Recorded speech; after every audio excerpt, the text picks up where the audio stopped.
Baik, Pak Kiai, saya lanjut. Ada juga seperti ini nih. Ini saya rasa sangat banyak dan sering terjadi.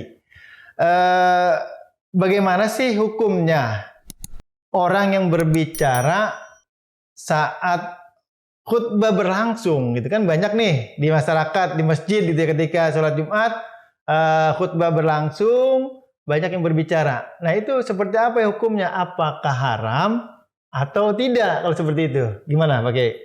Baik, terima kasih Pak Fakhrudin. Pemirsa MC Nurul Kolbi yang dirahmati Allah Subhanahu wa taala. Ada pertanyaan dari masyarakat bahwa di kampung-kampung terutama atau di kota-kota besar barangkali ini sering terjadi.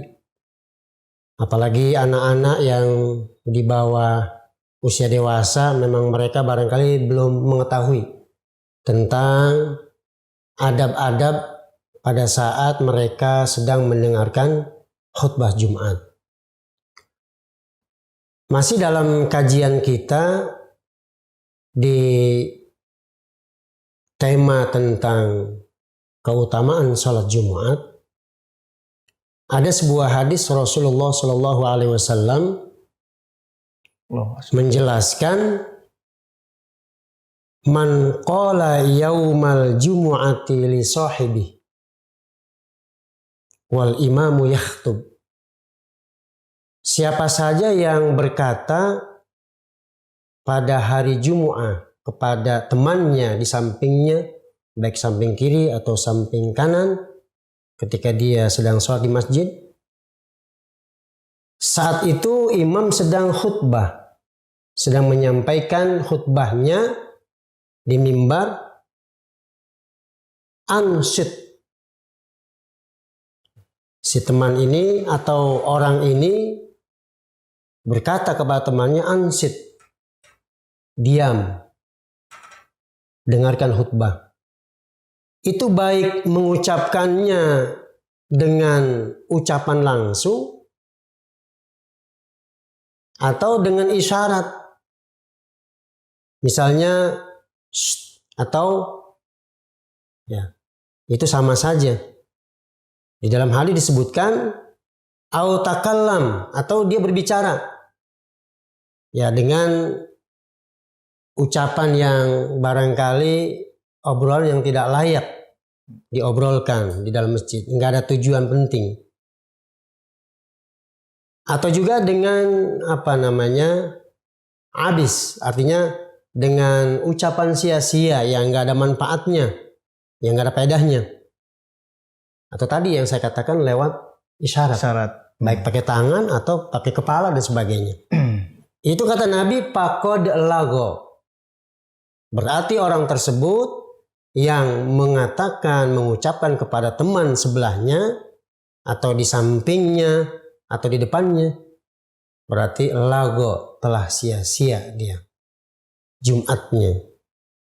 Nah, ada ulama yang menafsirkan lago di sini artinya faqad asima, artinya berdosa orang tersebut.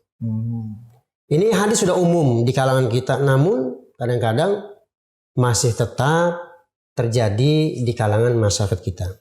Bagaimana hukumnya? Seandainya ada saudara-saudara kita di antara kita yang ngobrol atau dengan cara isyarat apapun, bagaimana hukumnya di dalam hukum Islam? Seorang imam dalam mazhab Syafi'i bernama Al-Imam Abu Bakar Al-Hisni.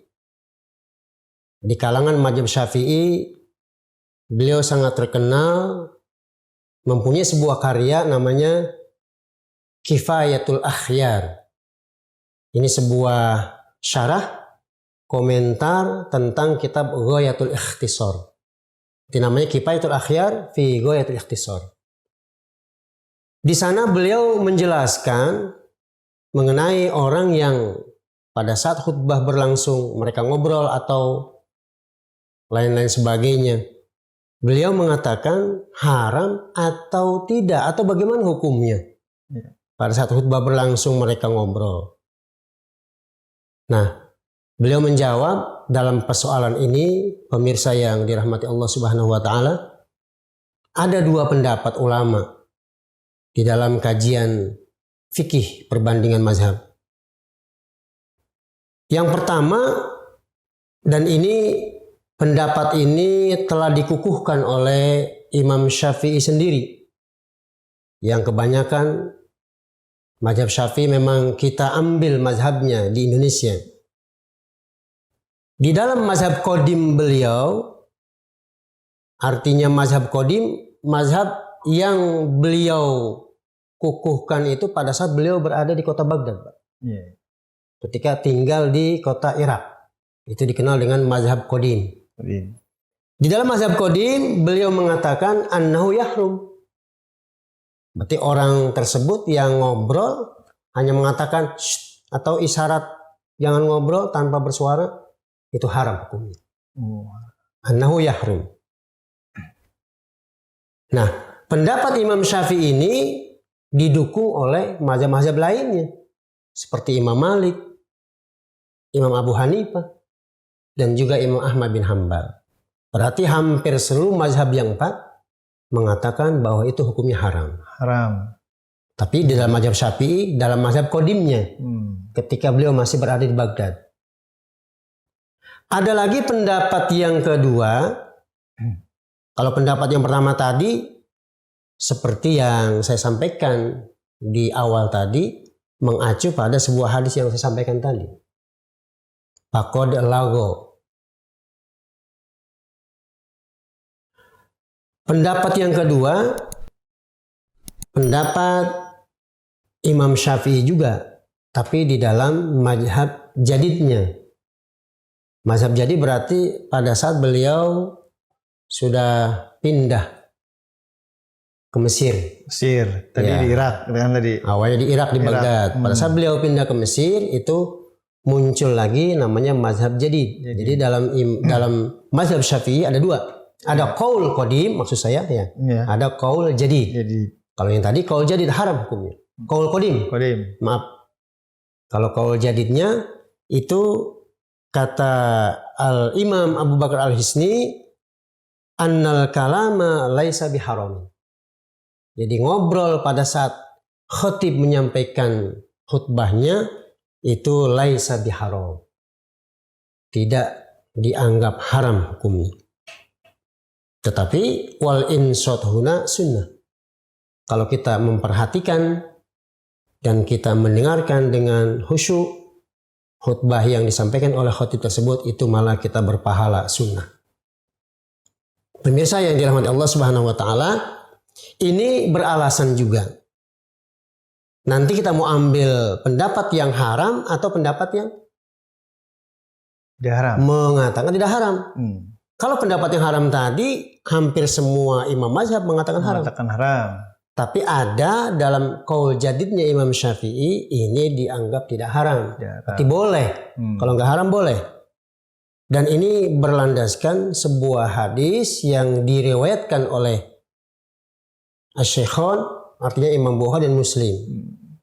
Ada sebuah riwayat hadis bahwa sahabat Nabi yang bernama Utsman ibn Affan pernah masuk ke sebuah masjid. Pada saat itu Sayyidina Umar bin Khattab sedang berkhutbah. Lalu di atas mimbar Sayyidina Umar bertanya, "Ma balu rijalin yata'akharuna 'anil nida?" Ada kepentingan apa nih orang laki-laki banyak banget yang apa? Terlambat. Padahal azan udah dari tadi. Udah mulai. Begitu pertanyaan Umar di mimbar. Lalu Utsman menjawab yang baru saja masuk ke dalam masjid, "Ya Amirul Mukminin, ma zittu hina sami'tu nida illa an tawaddatu." Wahai Amirul Mukminin, saya belum pernah menambah apa-apa, belum pernah menambah sebuah kegiatan apa-apa. Ketika saya mendengar panggilan azan langsung saya wudhu.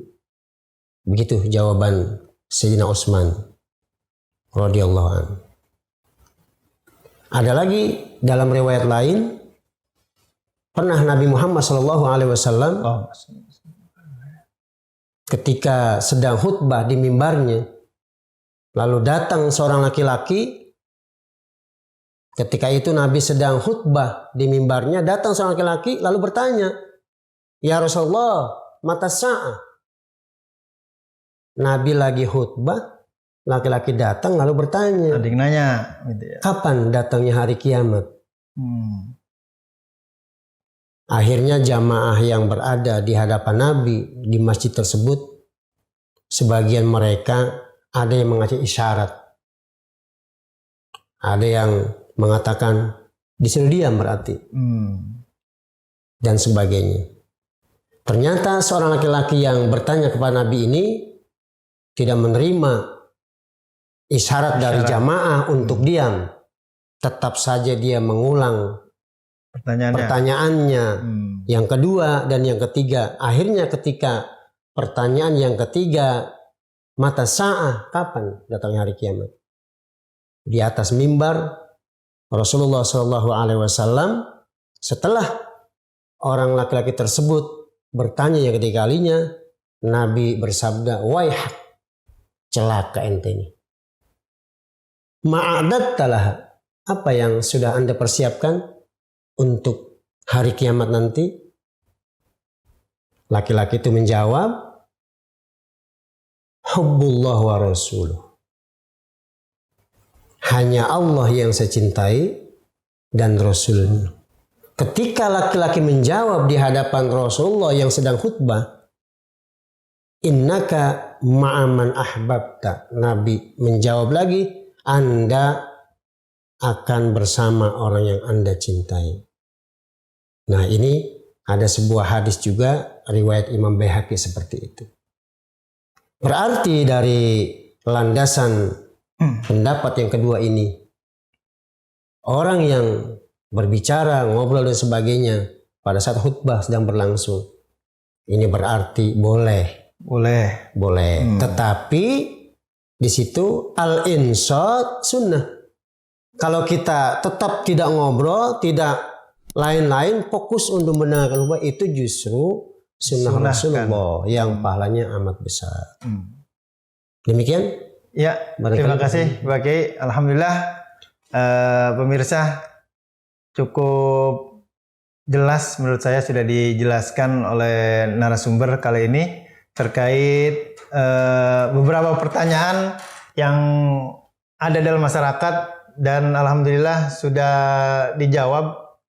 Sebenarnya masih banyak lagi Pak Kiai pertanyaan, karena memang terbatas oleh waktu. Insya Allah nanti akan kita sambung kembali, gitu. Banyak pertanyaan-pertanyaan dari masyarakat. Mudah-mudahan ini akan menjadi pengetahuan dari masyarakat, sehingga masyarakat ketika beribadah itu lebih berhati-hati agar ibadahnya lebih sempurna.